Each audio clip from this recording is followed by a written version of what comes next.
नमस्कार। आकाशवाणी से समाचार प्रभात के साथ मैं फरहत नाज।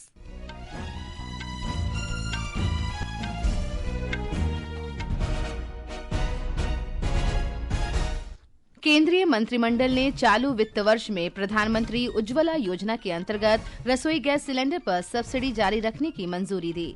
भारतीय रेलवे ने एशिया की सबसे लंबी मालगाड़ी रुद्राष्ट्र का सफल परीक्षण किया। दिल्ली विधानसभा में स्कूल फीस विनियमन विधेयक पारित। अभिभावकों की सहमति के बिना स्कूल नहीं बढ़ा सकेंगे फीस।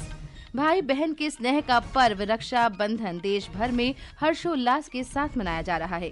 अमेरिका के राष्ट्रपति डोनाल्ड ट्रंप और रूसी राष्ट्रपति व्लादिमीर पुतिन 15 अगस्त को अलास्का में रूस यूक्रेन संघर्ष पर चर्चा करेंगे। और 7 महिलाओं सहित 10 भारतीय मुक्केबाज बैंकॉक में अंडर 19 एशियाई चैंपियनशिप के फाइनल में पहुंचे। स्वर्ण पदक के लिए रिंग में उतरेंगे। अब समाचार विस्तार से। प्रधानमंत्री नरेंद्र मोदी की अध्यक्षता में कल हुई मंत्रिमंडल की बैठक में कई विकास परियोजनाओं और राहत पैकेज को मंजूरी दी गई। मंत्रिमंडल ने उज्ज्वला योजना की सब्सिडी जारी रखने, तेल कंपनियों की क्षतिपूर्ति और असम तथा त्रिपुरा के लिए विशेष विकास पैकेज सहित कई महत्वपूर्ण फैसले लिए। सरकार ने 12,000 करोड़ रुपए से अधिक की अनुमानित लागत से वर्ष 2025-26 के लिए प्रधानमंत्री उज्ज्वला योजना के उपभोक्ताओं के लिए सब्सिडी जारी रखने को भी स्वीकृति दी। सूचना और प्रसारण मंत्री अश्विनी वैष्णव ने बताया कि सरकार रसोई गैस सिलेंडर पर 300 रुपए तक की सब्सिडी देगी। 12,060 करोड़ रुपए का सपोर्ट पीएम उज्ज्वला बेनिफिशियरीज के लिए 2025-26 फाइनेंशियल ईयर में दिया जाएगा। अब तक अगर हम देखें टोटल उज्ज्वला योजना में 52,000 करोड़ रुपए का बेनिफिट देश में लाखों करोड़ों परिवारों को मिल चुका है। इस फैसले से करीब 10 करोड़ 33 लाख घरों में लाभ मिलेगा। इससे पीएम उज्ज्वला को आगे बढ़ाने में मदद मिलेगी। श्री वैष्णव ने कहा कि सरकार ने सार्वजनिक क्षेत्र की 3 तेल विपणन कंपनियों के लिए 30,000 करोड़ रुपए की क्षतिपूर्ति राशि भी मंजूर की है। उन्होंने बताया कि सरकार ने तमिलनाडु में 4 लाइन के मलक्कम पुदुचेरी राजमार्ग के निर्माण को भी स्वीकृति दी। इस परियोजना पर कुल 2,157 करोड़ रुपए खर्च होंगे। वरक्कनम से Puducherry 4 lane highway 2,157 crore rupees का प्रोजेक्ट है। ये अच्छा प्रोजेक्ट है। पुदुचेरी शहर को डिकंजेस्ट करेगा, कनेक्टिविटी को बढ़ाएगा और पुदुचेरी शहर में बहुत प्रसिद्ध स्थल है, वहाँ पे लोग जा सकेंगे दर्शन के लिए भी। एक फिलोसॉफिकल व्यू पॉइंट भी पुदुचेरी में जाते हैं तो रहता है और वहाँ पे इंडस्ट्रियल ग्रोथ भी अच्छी हुई है अभी, तो उस इंडस्ट्रियल ग्रोथ का भी एक्सीलरेशन होगा इससे। श्री वैष्णव ने कहा कि सरकार ने 4,250 करोड़ रुपए के कुल आवंटन के साथ असम और त्रिपुरा के लिए विशेष विकास पैकेज की मौजूदा केंद्रीय क्षेत्र की योजना के अंतर्गत 4 नए घटकों की भी स्वीकृति दी है। भारतीय रेलवे ने 4.5 किलोमीटर लंबी मालगाड़ी रुद्राष्ट्र का सफल परीक्षण कर एक बड़ी सफलता हासिल की है। रेल मंत्री अश्विनी वैष्णव के अनुसार ये एशिया की सबसे लंबी मालगाड़ी भी है।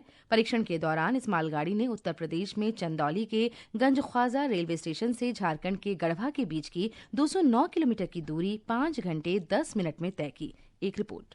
पूर्व मध्य रेल दीनदयाल उपाध्याय डीडीयू मंडल ने भारत की सबसे लंबी मालगाड़ी चलाकर इतिहास रच दिया है। डीडीयू मंडल ने बाल ढुलाई की क्षमता और काम की कुशलता बढ़ाने की दिशा में रुद्रास्त्र नाम की मालगाड़ी को सफलतापूर्वक चलाकर बड़ी उपलब्धि हासिल की है। मंडल रेल प्रबंधक उदय सिंह मीणा ने बताया कि यह मालगाड़ी लगभग 4.5 किलोमीटर लंबी है। रुद्रास्त्र को 6 खाली बॉक्स रैक को जोड़कर तैयार किया गया है। इसमें 354 वैगन और 7 इंजन है। गंज ख्वाजा स्टेशन से इस मालगाड़ी को दोपहर 2:20 पर गढ़वा रोड के लिए रवाना किया गया। रेल मंत्री अश्विनी वैष्णव ने कहा है कि रुद्रास्त्र एशिया की सबसे लंबी मालगाड़ी है। उन्होंने कहा कि यह माल परिवहन और लोडिंग को त्वरित बनाएगी। इससे न केवल संसाधनों की बचत होगी बल्कि समय की भी बचत होगी। समाचार कक्ष से आनंद पाठक।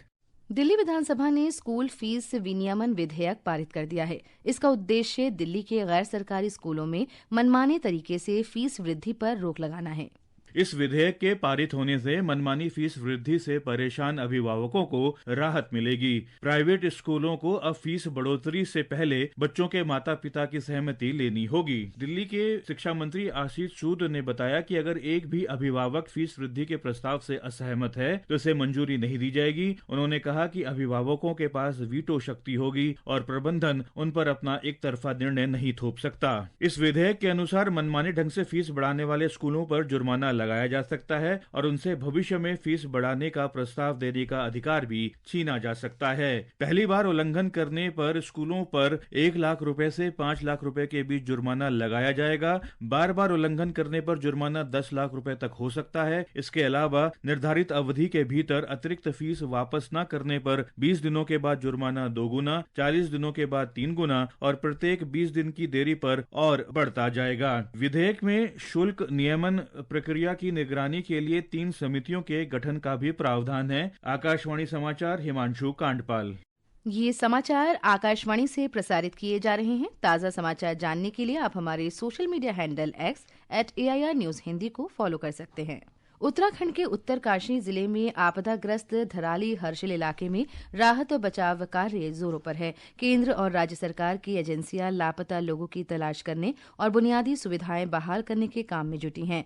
अब तक 629 लोगों को बचाया गया है। महाराष्ट्र से आए श्रद्धालुओं ने इसके लिए राज्य सरकार के प्रति आभार व्यक्त किया। समय पर खाना, समय पर चाय, ठंड से बचने के लिए कंबल, पानी, सब बढ़िया से हमारा इंतजाम किया।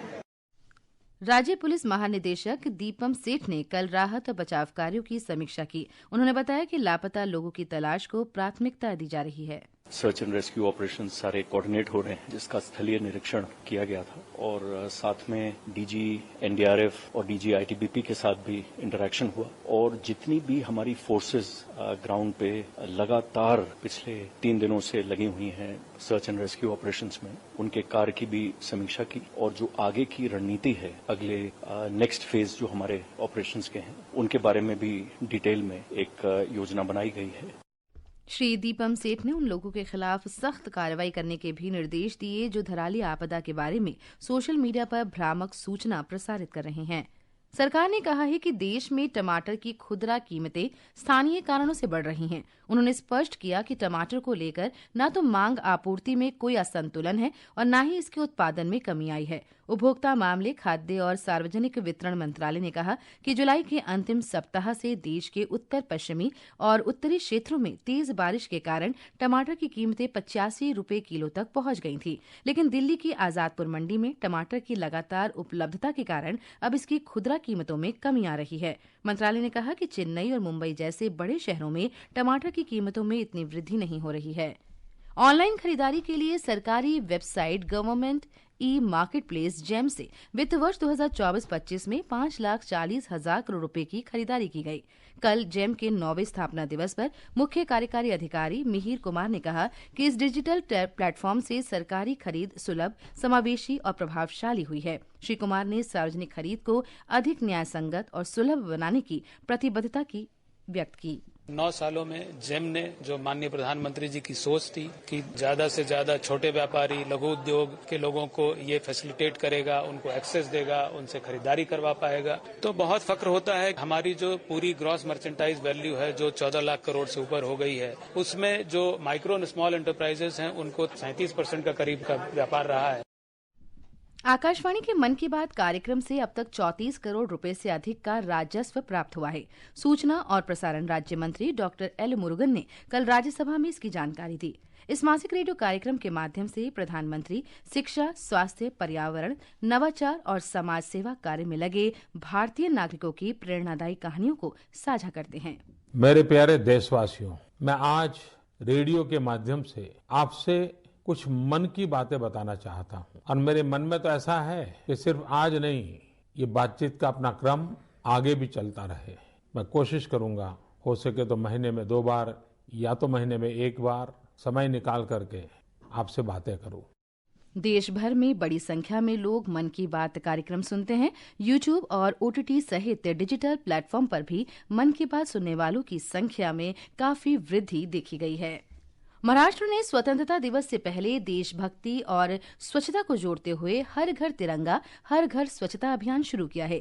पनवेल के नगर निकायों से लेकर हिंगोली, धुले, जालना और भंडारा की ग्रामीण पंचायतों तक तिरंगा प्रतिज्ञा, स्वच्छता अभियान और जन जागरूकता कार्यक्रमों का आयोजन किया जा रहा है। 15 अगस्त तक चलने वाले इस अभियान में राष्ट्रीय ध्वज फहराने और स्वच्छता, जल संरक्षण और जन भागीदारी को बढ़ावा देने पर बल दिया जा रहा है। भाई बहन के स्नेह का त्योहार रक्षाबंधन आज देश भर में हर्षोल्लास के साथ मनाया जा रहा है। इस दिन बहनें भाई की कलाई पर राखी बांधती हैं और उनकी दीर्घायु की कामना करती हैं। भैया मेरे राखी के बंधन को निभाना, भैया मेरे छोटी बहन को ना भुलाना, देखो ये नाता निभाना निभाना भैया मेरे। तेलंगाना में हैदराबाद और सिकंदराबाद शहर की कई कॉलेज छात्राओं ने कल सेना, नौसेना और वायुसेना अधिकारियों को राखी बांधी। हैदराबाद के राजभवन में संस्कृति फाउंडेशन ने सैनिकों के लिए राखी विषय पर समारोह भी आयोजित किया। इस अवसर पर राज्यपाल जिष्णु देववर्मा भी उपस्थित रहे।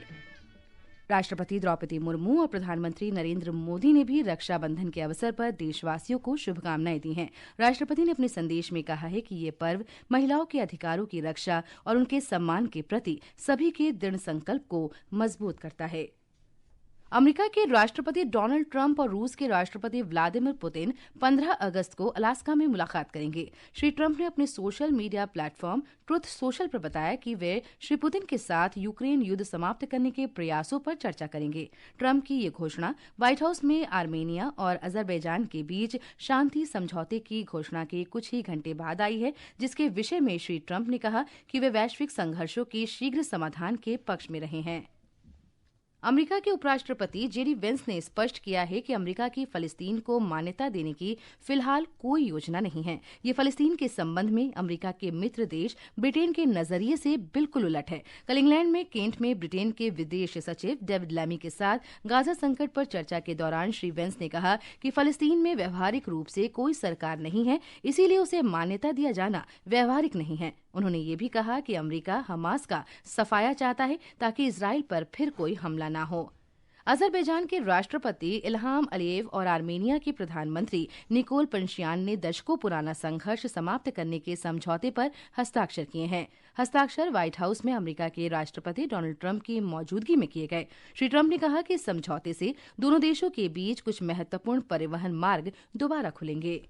मौसम विभाग ने आज अरुणाचल प्रदेश के कुछ हिस्सों में तेज बारिश का अनुमान व्यक्त किया है। आंध्र प्रदेश, बिहार, हिमाचल प्रदेश, जम्मू कश्मीर, मध्य प्रदेश, उड़ीसा, पश्चिम बंगाल के हिमालय से सटे इलाकों, तमिलनाडु, पुदुचेरी, कराईकल, तेलंगाना, उत्तर प्रदेश, उत्तराखंड और पूर्वोत्तर क्षेत्र में भी अगले 2 से 3 दिन के दौरान भारी बारिश हो सकती है। इस बीच राष्ट्रीय राजधानी के कई इलाकों में आज सुबह से तेज बारिश हो रही है। अंडर 19 एशियाई मुक्केबाजी चैंपियनशिप में 7 महिलाओं सहित 10 भारतीय मुक्केबाज बैंकॉक में अपने अपने सेमीफाइनल मुकाबलों में शानदार जीत दर्ज करके फाइनल में पहुंच गए हैं। फाइनल मुकाबले कल खेले जाएंगे।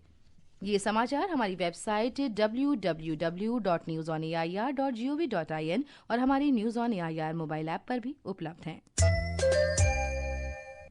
और अब आज के समाचार पत्रों की सुर्खियों के साथ हैं मुकेश कुमार बल। धन्यवाद फरहद। प्रधानमंत्री नरेंद्र मोदी और रूस के राष्ट्रपति व्लादिमीर पुतिन की बातचीत आज सभी अखबारों में छाई हुई है।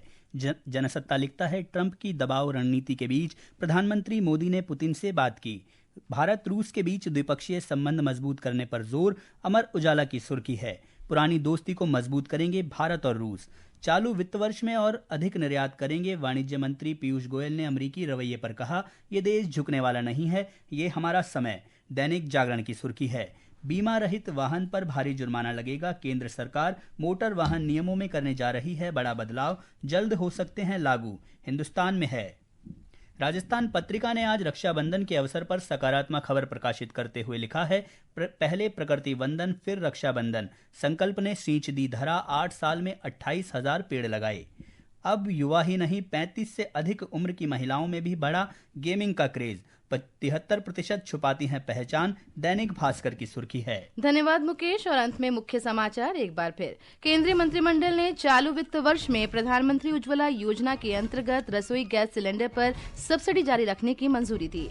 भारतीय रेलवे ने एशिया की सबसे लंबी मालगाड़ी रुद्राष्ट्र का सफल परीक्षण किया। दिल्ली विधानसभा में स्कूल फीस विनियमन विधेयक पारित। भाई बहन के स्नेह का पर्व रक्षाबंधन देश भर में हर्षोल्लास के साथ मनाया जा रहा है और 7 महिलाओं सहित 10 भारतीय मुक्केबाज बैंकॉक में अंडर 19 एशियाई चैंपियनशिप के फाइनल में पहुंचे स्वर्ण पदक के लिए रिंग में उतरेंगे। इसके साथ ही समाचार प्रभात का ये अंक समाप्त हुआ। नमस्कार।